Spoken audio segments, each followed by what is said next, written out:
বনরামপুর চিনি না, জানি না। বনরামপুর কোন দিকে আমার নিজেরই জানা নেই। সেই ছেলেটিকে যে জিজ্ঞাসা করলো যে বনরামপুর কোন দিকে যাব, তো হয়তো কোন রকম ভাবে আমি এই সাইডেই রাস্তাটাও দেখাতে পারি, আবার বহুতালের দিককার রাস্তাটাও দেখাতে পারি, মুরারোর দিককার রাস্তাটাও দেখাতে পারি।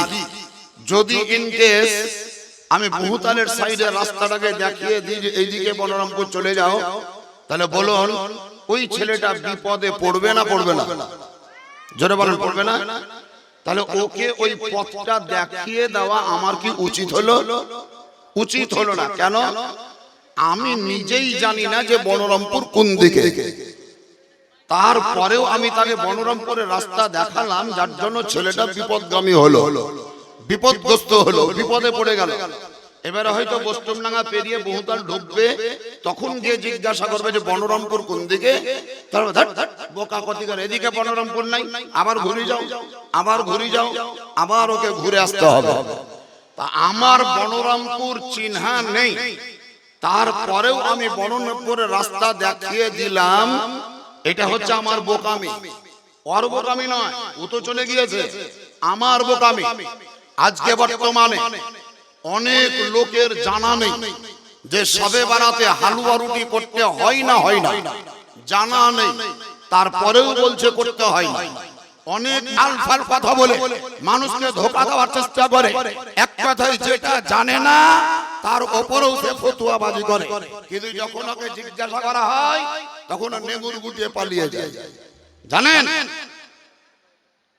বড় আফসোসের কথা বলছি, বড় দুঃখের কথা বলছি।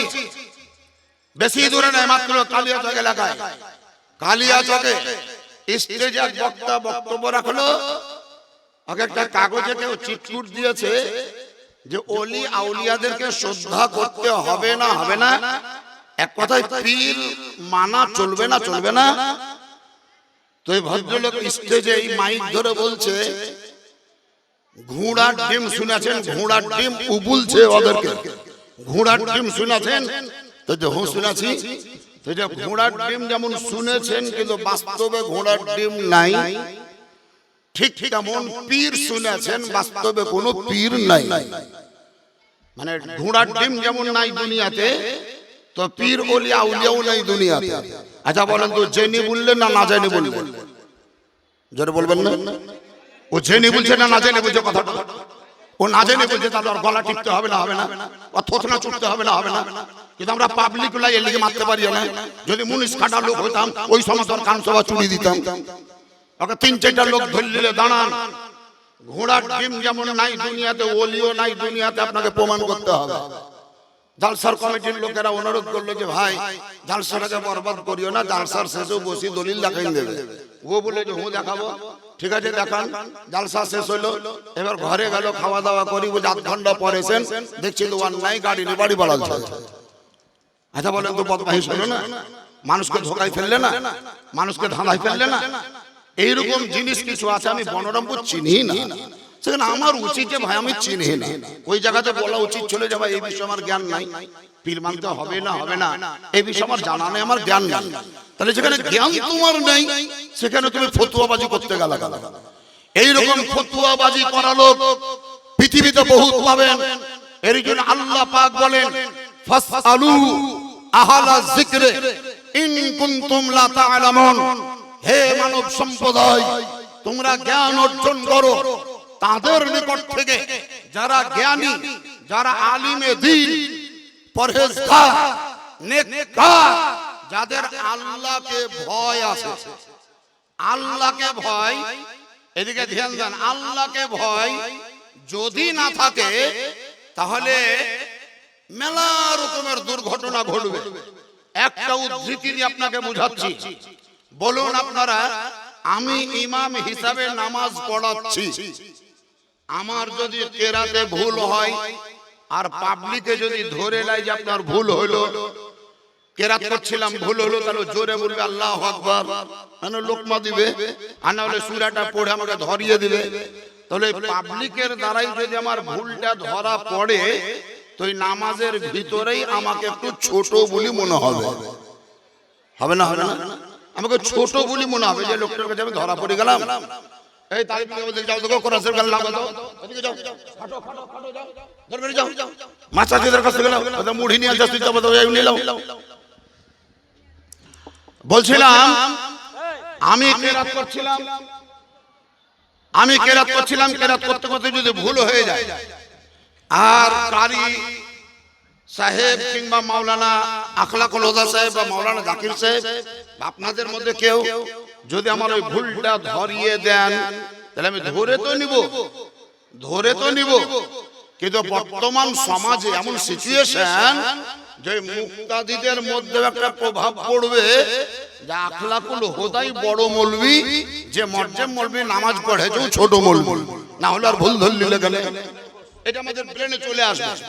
এই সমাজ গঠন হওয়ার কারণে আমরা চাইছি যে পাবলিকের মাঝে যেন আমাদের ভুল ধরা না পড়ে। কিন্তু ভুল হওয়াটা এটা মানুষের একটা চরিত্র, ভুল হওয়াটা এটা মানুষের একটা চরিত্র। মানুষ যে হবে তার ভুল হতেই সহসিজদা করতে হবে না, হবে না সহসিজদা করতে হবে, সহসিজদাটা করলে। এবার আমি নামাজের ভিতরে 2 রাকাত, এখানে কোন ছেলে কয়টা আছে বলো? এই করে হবে না, তোকে তাড়াও, এই চার দোকান হাঁটাও কাটো।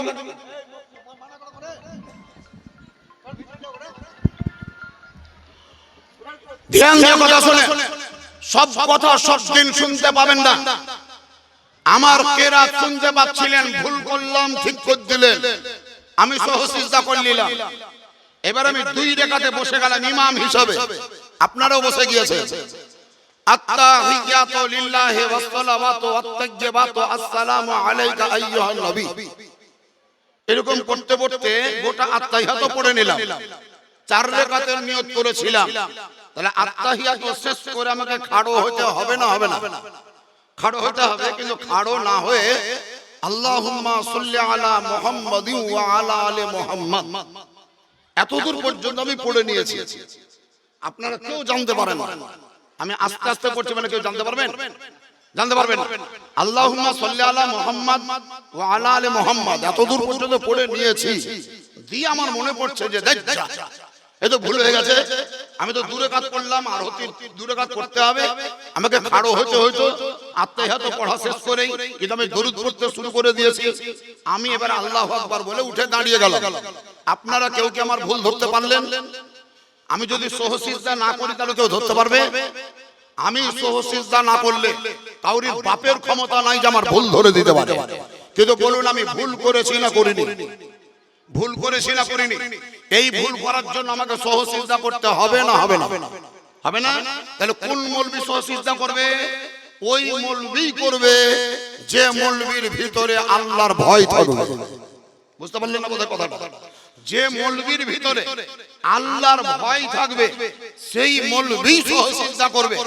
যদি ওর সমাজকে ভয় থাকে, লোকে আমাকে ছোট বলবে, লোকে আমাকে কমা বলবে, লোকে আমাকে কমজোর বলবে, এইরকম ভাবধারা যদি থেকে থাকে তাহলে সহসিজদা করবে না, ও চুপি চাপি পার করে দিবে। তাহলে অর্থ নামাজ হলো না, আপনাদের নামাজ কেউ হতে দিল না। এই কারণে মসজিদে এমন ইমাম নিয়োগ করে যে ইমামের ভিতরে খাউফে খোদা, আল্লাহর ভয় বিরাজ করবে।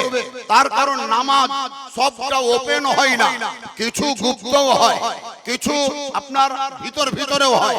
সেই ভিতরের ভুল আপনি ধরতে পারবেন না, ওপরের ভুল ধরতে পারবেন। আঙুল সোজা হয় না, ধরতে পারবেন। পা হিলা লড়া হয়েছে, ধরতে পারবেন। গলা ট্যাংড়া, ধরতে পারবেন। সুর ভালো নয়, ধরতে পারবেন। আলহামদুলিল্লাহ পড়তে যাই ঢোক চিপছে, এটা ধরতে পারবেন। কিন্তু আত্তাহিয়াত পড়ার পরে দুরূদ শরীফ পড়লি আছে, এটাকে ধরতে পারবেন?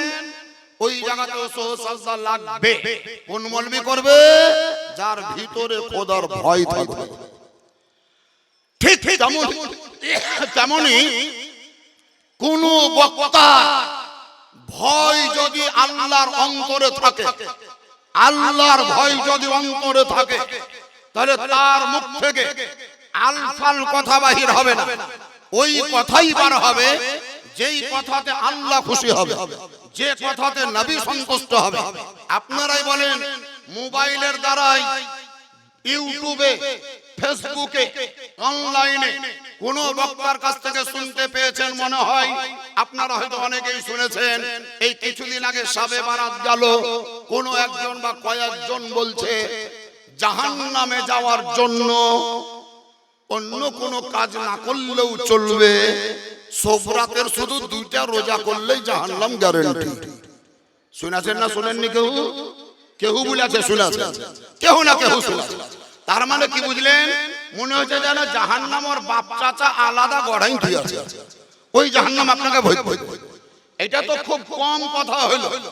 আর একজন বলছে, এই ইউটিউবে শুনবেন, কোন এক ভদ্রলোক বলছে শবে বারাতের 15 তারিখের রাতে মসজিদে গিয়ে ভিড় জমিয়ে নফল নামাজ পড়া অপেক্ষা, খুব খারাপ ভাষা বলেছে। স্টেজে বলতে আমি লজ্জা পাচ্ছি, এই ভাষাটা বলতে খুব লজ্জা পাচ্ছি। খুব নোংরা জায়গার নাম বলেছে, খুব নোংরা জায়গার নাম বলেছে। আমি বলবো ওই জায়গার নামটা তোমার ব্রেনে কেন এলো? আমি যদি বড়রামপুর আসা যাওয়া করি, ধ্যান দেন, আমি যদি বড়রামপুর আসা যাওয়া করি, তাহলে বাগানের কথাটা কোনো না কোনো সময় ব্রেনে আসবে, মাদ্রাসার কথাটা কোনো না কোনো সময় ব্রেনে আসবে, বড়রামপুরের মসজিদ জুম্মা একটা আমার ব্রেনে কোনো না কোনো সময় আসবে, হাজী সাহেবের চেহারা দেখলাম কোনো না কোনো সময় আমার ব্রেনে আসবে। আদৌ যে জিনিস আমি কোনোদিন দেখিনি, সেই জিনিসের চিন্তা ভাবনা আমার ব্রেনে কি আসবে? আসবে না, আমার ব্রেনে আসবে না। তাহলে ওই লোকটা বলছে যে শবে বারাতের 15 তারিখের রাতে মসজিদে গিয়ে নামাজ পড়া অপেক্ষা বেশ্যাখানায় থাকা মেলা ভালো, ওই কথাটা আর ব্রেনে এলো। তার মানে বোঝা যাচ্ছে হয় ওর, না হলে ওর বাপের, না হলে ওর মার ওই জায়গাতে আসা যাওয়া ছিল, না হলে ওই কথাটা আর ব্রেনে এলো কি করে? অন্য কোনো কথা এলো, ওই কথাটা এলো কি করে? ওই কথাটার ব্রেনে কোন সেন্সে এলো? এ বাপ, আল্লাহর পয়গম্বর হাবিবে কিদ্দাগা শাহনশাহ দিওয়াকার মক্কার সরকার মদিনার তাজদার পাপীদের উদ্ধার আহমদ মুস্তাফা নবী মুহাম্মদুর রাসূলুল্লাহ যারা করেন সাল্লাল্লাহু তাআলা আলাইহি ওয়াসাল্লাম বলেন, আমি যে কথা বলেছি, আমি যে কথা বলেছি, এটা নবী বলছেন, নবী বলছেন আমি যে কথা বলেছি তার সঙ্গে একটি বাক্য বা একটি সেন্টেন্সকে নিজের তরফ থেকে যে যোগ করবে, ঠান্ডা মাথায় বুঝে, নবী বলেছেন আমি যে কথা বলেছি সেই কথার সঙ্গে কোন বক্তা যদি নিজের তরফ থেকে একটি কথা যোগ করে, মন বাড়ানো, তাহলে জাহান্নামে যাবে। আর আমার বলা কথা থেকে যদি একটা লাইন বাদ দিয়ে দেয়, তাহলে সেই ব্যক্তিকেও জাহান্নামে যেতে হবে।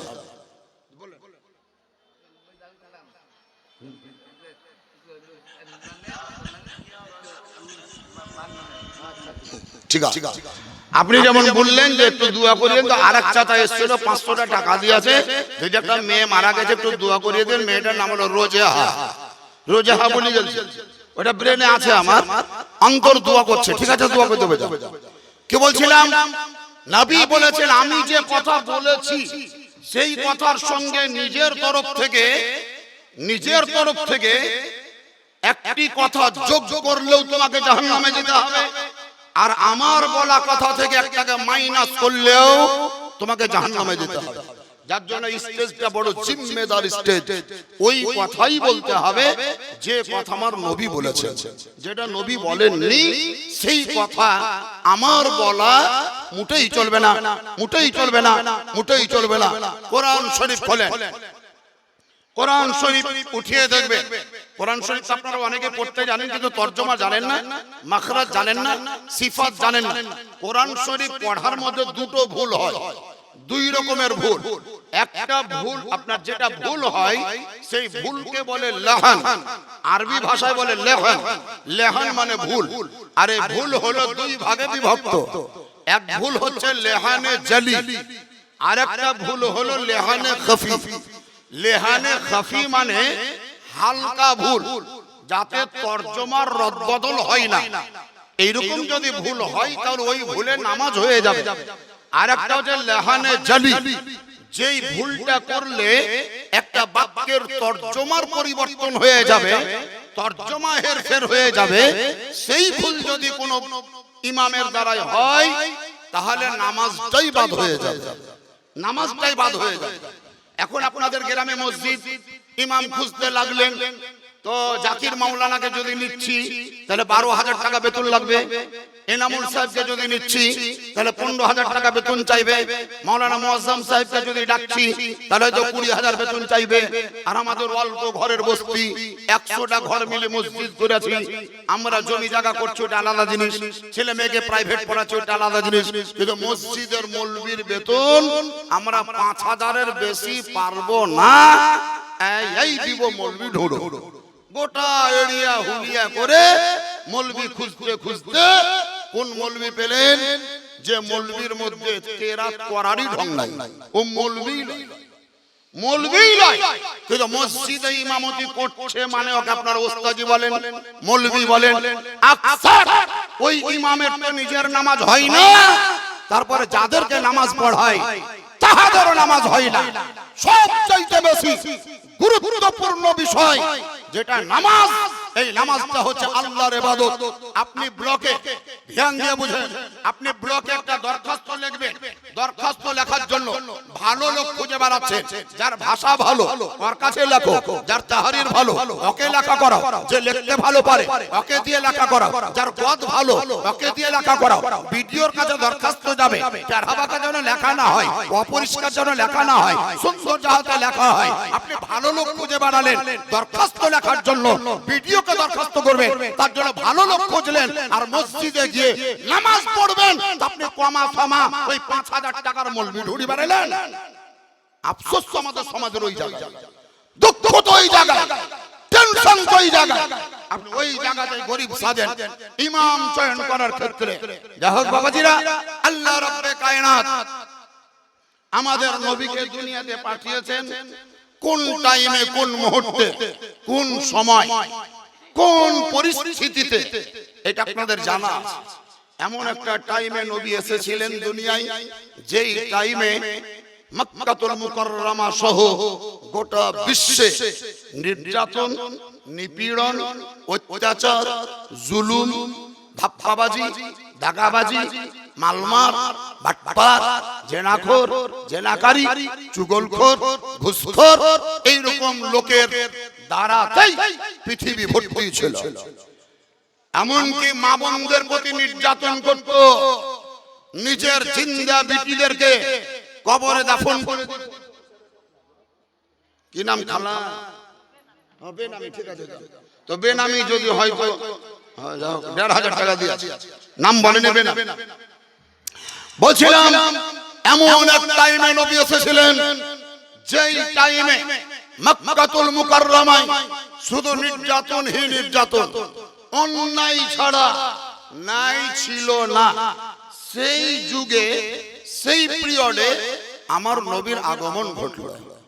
নবী বড় হতে লাগলেন, নবীর আব্বা মারা গিয়েছে। এই জায়গাটাকে মার্কিং করেন, কথা বলিও না বাবু, এই জায়গাটাকে মার্কিং করেন। নবী যখন মায়ের পেটে ছিলেন তখন তার আব্বা মারা গিয়েছে না যায়নি? আব্বা মরে গিয়েছে। যদি হযরত আব্দুল্লাহ বেঁচে থাকতেন তাহলে আমাদের নবীর পরে মা আমেনার গর্ভে আরো 2-4টা সন্তান হওয়ার সম্ভাবনা ছিল না? ছিল না? হতে পারত, আল্লাহর ইচ্ছা।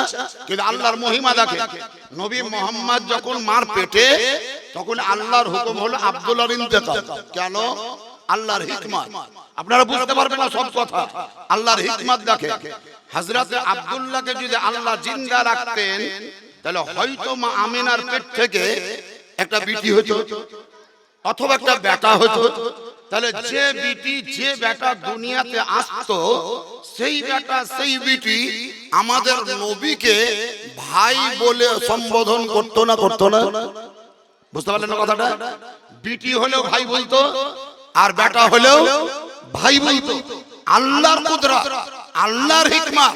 হে পয়গম্বর, হে মুস্তাফা, তুমি যখন তোমার মাতৃগর্ভে থাকবে তখনই তোমার আব্বা আমি ইন্তেকাল করাবো, যেন আর কোনো ভাই বহিন তৈরি না হয়, যেন কোনো বোন হয়ে তোমাকে ভাই বলতে না পারে, কোন ভাই হয়ে তোমাকে ভাই বলতে না পারে।